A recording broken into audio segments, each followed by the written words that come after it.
Hi dears, triple three divine miracle Malayalam tarot card റീഡിങ്ങിലേക്ക് എല്ലാവർക്കും സ്വാഗതം. നമ്മൾ ഇന്നിവിടെ നോക്കാൻ പോകുന്നത് നിങ്ങളുടെ റിലേഷൻഷിപ്പിനെ കുറിച്ചാണ്. നിങ്ങളുടെ പേഴ്സൺ നിങ്ങളെക്കുറിച്ച് ഇപ്പോൾ എന്താണ് ചിന്തിക്കുന്നത്, അവരുടെ മനസ്സിലൂടെ കടന്നു പോകുന്ന നിങ്ങളെക്കുറിച്ചുള്ള ആഴത്തിലുള്ള ചിന്ത എന്താണ്, അവരുടെ ഇൻറ്റൻഷൻ എന്താണ്, അവരുടെ നെക്സ്റ്റ് സ്റ്റെപ്പ് എന്താണ്, അവർ നിങ്ങളുടെ ജീവിതത്തിലേക്ക് തിരികെ വരികയാണെങ്കിൽ അത് നിങ്ങളുടെ ജീവിതത്തെ എങ്ങനെ ബാധിക്കും, ഇതാണ് നമ്മൾ നോക്കാൻ പോകുന്നത്. ഇതൊരു കളക്റ്റീവ് റീഡിംഗ് ആണ്, ജനറൽ റീഡിംഗ് ആണ്. അതുകൊണ്ട് തന്നെ നിങ്ങൾക്ക് റീസണേറ്റ് ആവുന്ന കാര്യങ്ങൾ മാത്രം എടുത്താൽ മതി. നിങ്ങൾക്കിത് റീസണേറ്റ് ആവുന്നില്ല, ഇതെൻ്റെ റീഡിംഗ് അല്ല എന്ന് തോന്നുകയാണെന്നുണ്ടെങ്കിൽ നിങ്ങളിത് വിട്ടേക്കുക. കൂടാതെ ഇതൊരു ടൈംലെസ് വീഡിയോ കൂടിയാണ്. നിങ്ങളിത് എപ്പോൾ കണ്ടാലും അപ്പോൾ മുതൽ നിങ്ങൾക്കിത് വാലിഡ് ആയിരിക്കും. അപ്പോൾ നിങ്ങൾ ചെയ്യേണ്ടത് നിങ്ങളുടെ പേഴ്സൺ ആരാണോ വ്യക്തിയെക്കുറിച്ച് ചിന്തിക്കുക, ആ വ്യക്തിയുമായി സ്പെൻഡ് ചെയ്തിട്ടുള്ള നല്ല മൊമെൻറ്റ്സൊക്കെ ഓർത്തെടുക്കുക. ആ വ്യക്തിയുടെ പേര് നിങ്ങൾ മുന്നൊരു ആവശ്യം മനസ്സിലിങ്ങനെ പറയുക, അവരുടെ മുഖം ഓർത്തുകൊണ്ട് വീഡിയോ കാണുക. അപ്പോൾ നമ്മൾ റീഡിംഗ് സ്റ്റാർട്ട് ചെയ്യുകയാണ്. Dear archangels, my spirit guide, please give me the accurate reading for you. അപ്പോൾ ആദ്യം നമ്മൾ നോക്കാൻ പോകുന്നത് ആ ഒരു വ്യക്തിയുടെ ഇപ്പോഴത്തെ സിറ്റുവേഷൻ എന്താണെന്നുള്ളതാണ്. അപ്പം നിങ്ങൾ പിരിഞ്ഞിരിക്കുകയായിരിക്കാം, നോ കോണ്ടാക്റ്റ് ആയിരിക്കാം, അവരുടെ സിറ്റുവേഷൻ എന്താണെന്നുള്ളത് നിങ്ങൾക്കറിയില്ല. അപ്പോൾ ആ ഒരു സിറ്റുവേഷനിൽ അവരുടെ സിറ്റുവേഷൻ എന്താണെന്നുള്ളത് നമ്മൾ നോക്കുകയാണ്. എന്താണ് അവരുടെ അവസ്ഥ, അവരെന്താണ് നിങ്ങളെക്കുറിച്ച് ചിന്തിക്കുന്നത്, ഇതൊക്കെയാണ് നമ്മൾ ആദ്യം തന്നെ നോക്കുന്നത്. യെസ്, ഇവിടെ കിട്ടിയിരിക്കുന്ന 2 കാർഡ്സാണ്. ആദ്യത്തെ കാർഡ് അവർ നിങ്ങളെ ഡ്രീം ചെയ്യുന്നു എന്നുള്ളതാണ്. അവർ നിങ്ങളെ സ്വപ്നം കാണുന്നു. കൂടാതെ നിങ്ങൾ അബണ്ടൻസ് ആണ് എന്ന് മനസ്സിലാക്കുന്നു. നിങ്ങൾ അബണ്ടൻസ് ആണെന്ന് അവർക്ക് മനസ്സിലായതിന് ശേഷമാണ് അവർ നിങ്ങളെ സ്വപ്നം കാണാൻ തുടങ്ങിയത്. ചിലപ്പോൾ നിങ്ങൾ ഇതുപോലെ പിരിഞ്ഞിരിക്കുന്നൊരവസ്ഥയിലോ അല്ലാന്നുണ്ടെങ്കിൽ നോ കോണ്ടാക്ട് സിറ്റുവേഷനിലോ ഒക്കെ ആയിരിക്കാം.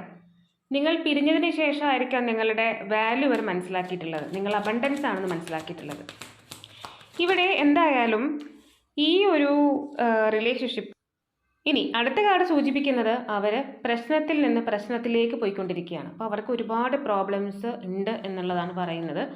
ഒരുപക്ഷെ നിങ്ങൾ പോയതിന് ശേഷം അവരുടെ ജീവിതത്തിൽ പ്രശ്നങ്ങൾ ഉണ്ടായപ്പോൾ നിങ്ങൾ അബണ്ടൻസ് ആയിരുന്നു എന്ന് മനസ്സിലാക്കിയതാവാം. അല്ലാന്നുണ്ടെങ്കിൽ ഓൾറെഡി അവരുടെ ജീവിതത്തിൽ ഒരുപാട് പ്രശ്നങ്ങളുണ്ട്, അതുകൊണ്ടാണ് നിങ്ങൾ നോ കോണ്ടാക്ട് സിറ്റുവേഷനിലേക്ക് ആയിപ്പോയിട്ടുള്ളത്. അതുകൊണ്ട് എന്താ, അവർ ഈ ഒരു റിലേഷൻഷിപ്പിനെ യൂണിവേഴ്സിലേക്ക് സറണ്ടർ ചെയ്തു, വെയിറ്റ് ചെയ്യാണ്. ഇവിടെ പോളിറ്റിക്സ് എന്ന് പറയുന്ന കാർഡ് നിങ്ങളുടെ റിലേഷൻഷിപ്പിൽ മറ്റൊരാൾ നിങ്ങളെ വേർപിരിക്കാൻ വേണ്ടി ശ്രമിച്ചു എന്നുള്ളതാണ്. അല്ലാന്നുണ്ടെങ്കിൽ ഈ ഒരു വ്യക്തി തന്നെ അവർക്ക് സ്നേഹമുണ്ടായിട്ടും സ്നേഹമില്ല എന്നുള്ള രീതിയിൽ നിന്നിട്ടുണ്ടാവാം, നിങ്ങളെ പറ്റിച്ചിട്ടുണ്ടാവാം, അവർ സ്നേഹം കാണിച്ചിട്ടുണ്ടാവില്ല. അല്ലാന്നുണ്ടെങ്കിൽ വേറൊരാൾ എന്തെങ്കിലുമൊക്കെ കുതന്ത്രങ്ങൾ മെനഞ്ഞ് നിങ്ങളെ രണ്ടുപേരെയും സെപ്പറേറ്റ് ആക്കിയിട്ടുണ്ടാവാം. ചിലപ്പോൾ നിങ്ങൾക്കത് അറിയില്ലായിരിക്കാം. അതായത് ഫേസ് മാസ്ക് ഇട്ട് നിൽക്കുകയാണ്, നിങ്ങളുടെ അടുത്ത് ഒന്ന് പറയും, അവരുടെ അടുത്ത് വേറൊന്ന് പറയും. അങ്ങനെ രണ്ടുപേരെയും തമ്മിൽ ഒരുപാട് അകറ്റാനായിട്ട് ശ്രമിച്ചിട്ടുണ്ടാവും. ഒന്നെങ്കിൽ വഴക്കുണ്ടാക്കാനും ഈ ഒരു വ്യക്തി ശ്രമിച്ചിട്ടുണ്ടാവും. ഇവിടെ യൂണിവേഴ്സ് വേറൊരു കാര്യം കൂടി വെളിപ്പെടുത്തുന്നുണ്ട്. 2 സിറ്റുവേഷൻ നിങ്ങളുടെ വ്യക്തിക്ക് ഉണ്ടായിട്ടുണ്ട്. അതായത് രണ്ടുപേരെയും ഒരേപോലെ കൊണ്ടുപോകേണ്ട അവസ്ഥ.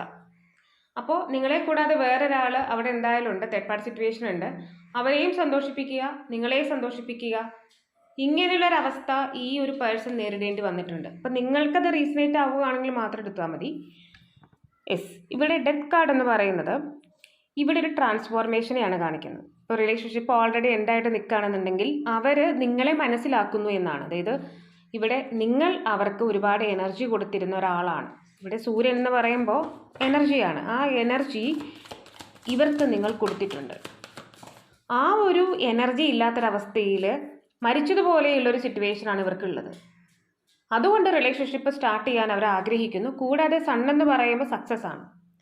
അപ്പോൾ അവർക്ക് നിങ്ങൾ കൂടെയുള്ളത് നല്ലതാണ് എന്നവർ മനസ്സിലാക്കിയിട്ടുണ്ട്. അപ്പം ഫസ്റ്റ് കാർഡിൽ തന്നെ അബണ്ടൻസ് എന്നുള്ളൊരു കാർഡാണ് കിട്ടിയിട്ടുള്ളത്. അപ്പോൾ ഈ ഒരു റിലേഷൻഷിപ്പ് എൻഡായതിനു ശേഷം നിങ്ങൾ അവരുടെ സൗഭാഗ്യമായിരുന്നു എന്ന കണ്ടെത്തലാണ് റിലേഷൻഷിപ്പ് സ്റ്റാർട്ട് ചെയ്യാൻ കാരണമാകുന്നത്. രണ്ടാമത്തെ കാർഡ് വളരെ പാഷനേറ്റ് ആയിട്ട്, അതായത് വളരെ പെട്ടെന്ന് നിങ്ങളുടെ അടുത്തേക്ക് ഓടി വരണമെന്ന് ആഗ്രഹിക്കുന്ന ഒരു വ്യക്തിത്വം. അത്രയും ആഗ്രഹമുണ്ട്. അതുപോലെ തന്നെ നിങ്ങളെ സ്വപ്നം കാണുന്നുണ്ട്. ചിലപ്പോൾ ഈ ഒരു വ്യക്തി നല്ല സിംഗർ ആയിരിക്കാം, സംഗീത ഉപകരണങ്ങൾ പ്ലേ ചെയ്യുന്ന ഒരാളായിരിക്കാം. ഇവിടെ വളരെ പാഷനാണ്. അതുപോലെ തന്നെ വളരെയധികം ഫിസിക്കൽ അട്രാക്ഷൻ ഉണ്ട്. നിങ്ങൾ ഡ്രീം ചെയ്യുന്നുണ്ട്. ഇവിടെ എന്തൊക്കെയോ സിറ്റുവേഷൻസ് കൊണ്ട് അവർക്ക് നിങ്ങളിലേക്ക് വരാനായിട്ട് സാധിക്കുന്നില്ല. കുരുങ്ങിക്കിടക്കുന്ന ഒരു സിറ്റുവേഷൻ ഉണ്ട്. എന്നാൽ കുരുങ്ങിക്കിടക്കുന്ന ആ ഒരു അവസ്ഥയിലും നിങ്ങളെന്ന് പറയുന്ന ആ ഒരു പ്രണയത്തെ അവർ ഹൃദയത്തിൽ ഏറ്റിയിട്ടുണ്ട്. അപ്പോൾ ആ ഒരു അവസ്ഥയിലും നിങ്ങളിലേക്ക് തിരികെ വരണമെന്ന് ഇവർ ആഗ്രഹിക്കുന്നുണ്ട്. പക്ഷെ അവർക്ക് അനങ്ങാൻ പറ്റാത്തൊരു സിറ്റുവേഷനാണ്. ഒരു ആക്ഷനും എടുക്കാൻ പറ്റുന്നില്ല. ഇവിടെ കിങ് ഓഫ് വാൻസ് എന്ന് പറയുന്ന ഒരു കാർഡ് കിട്ടിയിട്ടുണ്ടെങ്കിലും അത് കമ്മിറ്റ്മെൻ്റ് ആണെങ്കിൽ പോലും കൂടുതലും പ്രാധാന്യം അവർക്കിപ്പോൾ അനങ്ങാൻ പറ്റാത്തൊരു സിറ്റുവേഷൻ ആണ് എന്നുള്ളതാണ്. അവരാഗ്രഹിക്കുന്നുണ്ട് നിങ്ങളിലേക്ക് വന്ന്, വളരെ പാഷനേറ്റ് ആയിട്ട് അവർ നിങ്ങളെ കാണുന്നു. നിങ്ങളിലേക്ക് വന്ന് നിങ്ങൾക്കൊരു കമ്മിറ്റ്മെൻറ്റ് തരണമെന്നൊക്കെ അവർ ആഗ്രഹിക്കുന്നുണ്ടെന്നുണ്ടെങ്കിലും അവർക്ക് അനങ്ങാൻ പറ്റാത്തൊരു സിറ്റുവേഷൻ എന്നുള്ളതാണ് കൂടുതലായിട്ട് നിൽക്കുന്നത്.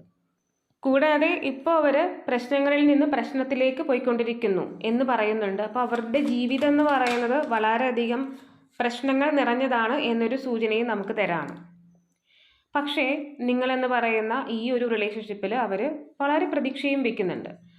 ആ ഒരു കാർഡിൽ ഒളിഞ്ഞിരിക്കുന്ന ഒരു കാര്യം എന്ന് പറയുന്നത് അവർക്ക് നേരത്തെ ഓപ്ഷൻ ഉണ്ടായിരുന്നു എന്നും പറയുന്നുണ്ട്. പക്ഷെ ഇവിടെ ഇപ്പോൾ പ്രതീക്ഷയാണ്. അങ്ങനെയൊക്കെ ഉണ്ടായിരുന്നു, ഒരു പക്ഷേ അത് വേണ്ട എന്ന് വെച്ചിട്ടുണ്ടായിരിക്കാം. ഇവിടെ ഇപ്പോൾ നിങ്ങളെന്ന് പറയുന്ന ഒരു വ്യക്തിയെ വളരെയധികം പ്രതീക്ഷിക്കുന്നു, നിങ്ങളെ സെലക്ട് ചെയ്തിരിക്കുന്നു.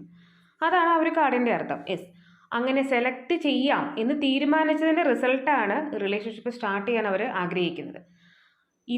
അതായത് ഈ ഒരു റിലേഷൻഷിപ്പ് അവരെ സംബന്ധിച്ചിടത്തോളം മുന്നോട്ട് പോവുക എന്ന് പറയുമ്പോൾ വളരെ ദുർഘടമാണ്. കാരണം ആ ഒരു ചിത്രത്തിൽ കാണിക്കുന്നുണ്ട് ആ ഒരു ചെറിയ ഒരു നൂൽപ്പാലത്തിലൂടെ വേണം പോകാനായിട്ട്. അപ്പം അത്രയും റിസ്കി ആയിട്ടുള്ള റിലേഷൻഷിപ്പാണിത്. താഴെ വീണാൽ എല്ലാം പോയി. പക്ഷേ അവർ എങ്ങനെ മുന്നോട്ട് പോകണം എന്നതിനെക്കുറിച്ച് ചിന്തിക്കുന്നുണ്ട്, പഠിക്കുന്നുണ്ട്. റിലേഷൻഷിപ്പ് സ്റ്റാർട്ട് എങ്ങനെ ചെയ്യാം എന്നതിനെക്കുറിച്ച് പഠിക്കുന്നുണ്ട്. എങ്ങനെ നിങ്ങളുടെ അടുത്തേക്ക് വരാം, എങ്ങനെ നിങ്ങളുമായിട്ട് മുന്നോട്ട് പോകാം എന്നതിനെക്കുറിച്ചൊക്കെ ചിന്തിക്കുന്നുണ്ട്, പഠിക്കുന്നുണ്ട്. അതായത് ഈ ഒരു പ്രശ്നത്തെ എങ്ങനെ സോൾവ് ചെയ്യാം എന്നൊക്കെ അവർ പഠിക്കുന്നുണ്ട്. അപ്പോൾ എന്തായാലും അവർ റിസ്ക് എടുക്കാൻ, ഇവിടുത്തെ ആ ഒരു കാർഡിൽ പറയുന്നത് അവർ റിസ്ക് എടുക്കാൻ തയ്യാറാണ് എന്നുള്ളതാണ്. ചിലപ്പോൾ നേരത്തെ എന്തെങ്കിലും തെറ്റിദ്ധാരണകളൊക്കെ കൊണ്ട് ചിലപ്പോൾ എൻഡായി പോയിട്ടുള്ള റിലേഷൻഷിപ്പ് ആയിരിക്കാം ഇത്. യെസ്, ഇവിടെ മറ്റൊരാളിൻ്റെ ചതി, വഞ്ചന അല്ലെങ്കിൽ പറഞ്ഞു തിരുത്തൽ, എന്താ പറയുക, അതിനെ പരദൂഷണം പറഞ്ഞൊക്കെ നിങ്ങളെ തമ്മിൽ അകറ്റിയിട്ടുണ്ടെന്നുണ്ടെങ്കിൽ, ഇപ്പോൾ ഈ ഒരു റിലേഷൻഷിപ്പ് ആ ഒരു കാരണം കൊണ്ട് എൻഡായിട്ട് നിൽക്കുകയായിരുന്നു എങ്കിൽ ഇപ്പം ഇവർക്ക് എനർജി ഇല്ല. ആ എനർജി ഇല്ലാത്തൊരു സിറ്റുവേഷനിൽ നിന്ന് അവർ എഴുന്നേറ്റ് വരാണ്.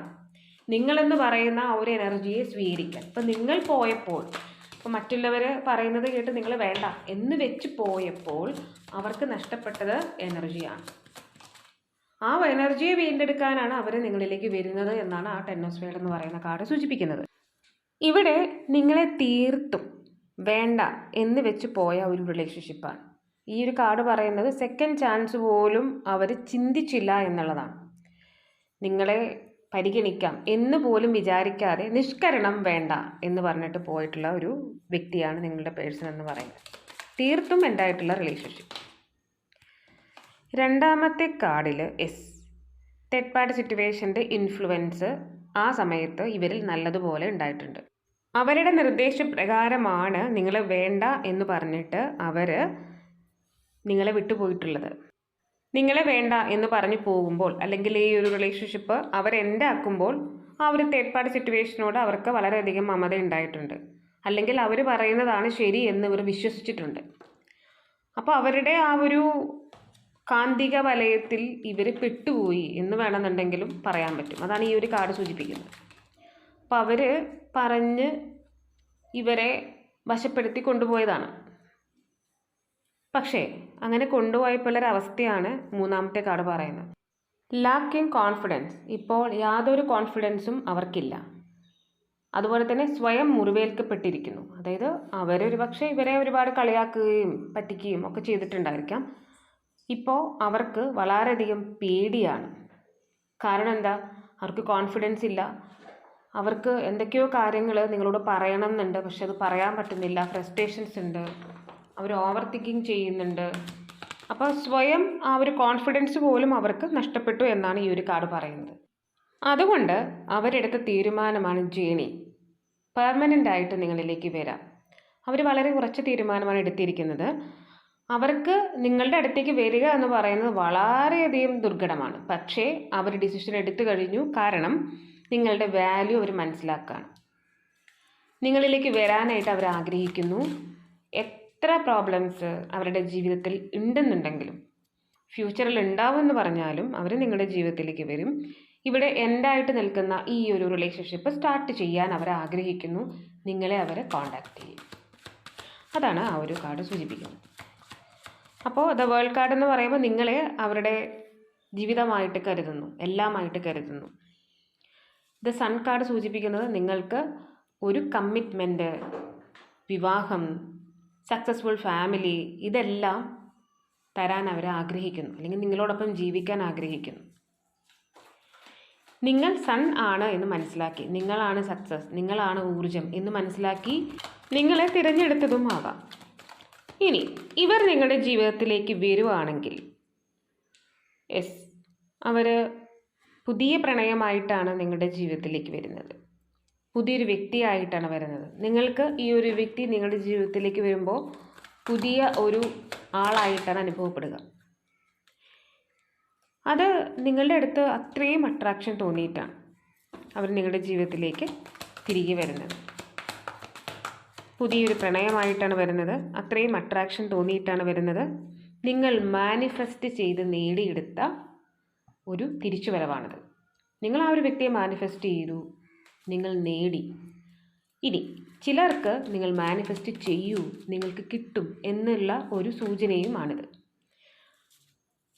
ഇനി പേഴ്സണൽ നെയിം എന്ന് പറയുന്നത് വി എന്നാണ് കിട്ടിയിട്ടുള്ളത്, ഒ എന്ന് കിട്ടിയിട്ടുണ്ട്, എൽ എന്നാണ് കിട്ടിയിട്ടുള്ളത്, എച്ച് എന്നാണ് കിട്ടിയിരിക്കുന്നത്, എം എന്നാണ് കിട്ടിയിട്ടുള്ളത്, B, N, G, E, Y, F, S. അപ്പോൾ ഇതൊക്കെയാണ് പേഴ്സൻ്റെ നെയിമിൽ ലെറ്റേഴ്സായിട്ട് നമുക്ക് കിട്ടിയിട്ടുള്ളത്. നിങ്ങൾക്കത് റീസണേറ്റ് ആവുന്നുണ്ടോ എന്നുള്ളത് നോക്കുക. ഇനി നമുക്ക് പ്ലേസസ് ആണ് എടുക്കാനുള്ളത്. ബാംഗ്ലൂർ, കോഴിക്കോട്, പത്തനംതിട്ട, ഇവിടെ കണ്ണൂർ, പാലക്കാട്, എറണാകുളം, ആലപ്പുഴ. അപ്പോൾ ഇതൊക്കെയാണ് പ്ലേസസ് ആയിട്ട് നമുക്ക് കിട്ടിയിട്ടുള്ളത്. നിങ്ങൾക്കത് റീസണേറ്റ് ആവുന്നുണ്ടോ എന്നുള്ളത് നോക്കാം. ഇനി നമുക്ക് എടുക്കാനുള്ളത് മോർ ക്ലൂസ് ആണ്. ഇവിടെ നമുക്ക് യെല്ലോ കളർ നിങ്ങൾക്കോ വ്യക്തിക്കോ ഇഷ്ടമായിരിക്കാം, ലക്കി കളർ ആയിരിക്കാം. Capricorn, Gemini, Scorpio, Taurus, beautiful hands, curly hair, black butterfly, age differences, father, silent, brother, mother, family, 222, 1010, 111, 1111, 38, 31, 23, 24, 42, 3 എന്നൊരു നമ്പർ, 27, 58, 36, 12 എന്നൊരു നമ്പർ, 45, 44. അപ്പോൾ ഇതൊക്കെയാണ് നിങ്ങൾക്കുള്ള മോർ ക്ലൂസ്. ഇനി നമുക്ക് എടുക്കാനുള്ളത് വളരെ ഇമ്പോർട്ടൻ്റ് ആയിട്ടുള്ള ഏഞ്ചൽ മെസ്സേജസ് ആണ്. ഏഞ്ചൽ നിങ്ങളുടെ റിലേഷൻഷിപ്പിനെ കുറിച്ച് അല്ലെങ്കിൽ നിങ്ങളുടെ പേഴ്സണൽ ലൈഫിനെ കുറിച്ച് എന്ത് മെസ്സേജാണ് നിങ്ങൾക്ക് തരുന്നത് എന്നുള്ളത് നമുക്ക് നോക്കാം. ഏഞ്ചലിൻ്റെ സന്ദേശം ഇങ്ങനെയാണ്, വളരെ പെട്ടെന്ന് നിങ്ങൾക്ക് തരാണ്. Communicate clearly. യെസ്, അതായത് ആ ഒരു വ്യക്തി നിങ്ങളുടെ ജീവിതത്തിലേക്ക് വരും. അപ്പോൾ നിങ്ങൾ എന്ത് ചെയ്യണം? സംസാരിക്കുമ്പോൾ വളരെ വ്യക്തമായിട്ട് സംസാരിക്കുക. എനിക്ക് എന്താണ് വേണ്ടത്, ഞാൻ എന്താണ് നിന്നിൽ നിന്നും ആഗ്രഹിക്കുന്നത്, എന്താണ് എനിക്ക് വേണ്ടത്, അത് തന്നെ പറയുക. അവർക്ക് മനസ്സിലാവുന്ന രീതിയിൽ പറയുക. എനിക്കിത് വേണം, എനിക്കിത് വേണ്ട. അതായത് എന്താണോ എനിക്ക് വേണ്ടാത്തത്, ഈ ഒരു കാര്യം ചെയ്യരുത്, എനിക്കത് വേണ്ട, ഈ ഒരു കാര്യം എനിക്ക് വേണം. ഇത് കൃത്യമായിട്ട് വ്യക്തമായിട്ട് നിങ്ങൾ പറയുക. ഏഞ്ചൽ നിങ്ങളോട് പറയുകയാണ്, കമ്മ്യൂണിക്കേഷൻ ക്ലിയർ അല്ലാത്തതാണ് നിങ്ങളുടെ പ്രശ്നം. കമ്മ്യൂണിക്കേഷൻ ക്ലിയർ ആകുമ്പോൾ തന്നെ നിങ്ങളുടെ ജീവിതത്തിലെ പകുതി പ്രശ്നങ്ങൾ തീരും. കൂടാതെ തീർച്ചയായിട്ടും അവർ നിങ്ങളുമായിട്ട് കോംപ്രമൈസിന് വരും. അവർക്കത് അതേ പറ്റുള്ളൂ. അതാണ് ഇനിയത്തെ അവരുടെ വഴി എന്ന് പറയുന്നത്. കാരണം അവരുടെ എനർജിയാണ് നിങ്ങൾ. അതവർ മനസ്സിലാക്കി. അപ്പോൾ അവർ കോംപ്രമൈസ് ചെയ്യും. ഇവിടുത്തെ കോംപ്രമൈസിന് നിങ്ങൾക്ക് നീതി കിട്ടും എന്നും അർത്ഥമുണ്ട്. അപ്പോൾ thank you Angel four A good reading and thanks for my cards. ഇതൊക്കെയാണ് നിങ്ങൾക്കുള്ള റീഡിംഗ്. നിങ്ങൾക്ക് എൻ്റെ റീഡിംഗ് ഇഷ്ടമാവുകയാണെങ്കിൽ ലൈക്ക് ചെയ്യുക, ഷെയർ ചെയ്യുക, സബ്സ്ക്രൈബ് ചെയ്യുക. നിങ്ങളുടെ സപ്പോർട്ടാണ് എപ്പോഴും എൻ്റെ മോട്ടിവേഷൻ. അതുപോലെ തന്നെ നിങ്ങൾ ഇതുവരെ എനിക്ക് തന്നിട്ടുള്ള എല്ലാ സപ്പോർട്ടിനും ഞാൻ ഗ്രാറ്റിറ്റ്യൂഡ് പറയുന്നു, ദൈവത്തോടും നിങ്ങളോടും. ആർക്കെങ്കിലും പേഴ്സണൽ റീഡിംഗ് ആവശ്യമുണ്ടെങ്കിൽ ഡിസ്ക്രിപ്ഷൻ ബോക്സിലോ അല്ലെങ്കിൽ സ്ക്രീനിലോ കാണുന്ന നമ്പറിൽ നിങ്ങൾക്കെന്നെ വാട്സപ്പ് മെസ്സേജ് ചെയ്യാവുന്നതാണ്. ഞാനിടുന്ന വീഡിയോസ് എല്ലാം തന്നെ കിട്ടുന്നതിന് വേണ്ടി സബ്സ്ക്രൈബ് ചെയ്യുന്നതിനൊപ്പം തന്നെ അടുത്ത് കാണുന്ന ഒരു കുഞ്ഞു ബെല്ലൈക്കൺ കൂടി ഒന്ന് പ്രസ് ചെയ്തേക്കുക. മറ്റൊരു വീഡിയോയിൽ കാണുന്നത് വരെ ബൈ, ലവ് യു ഓൾ.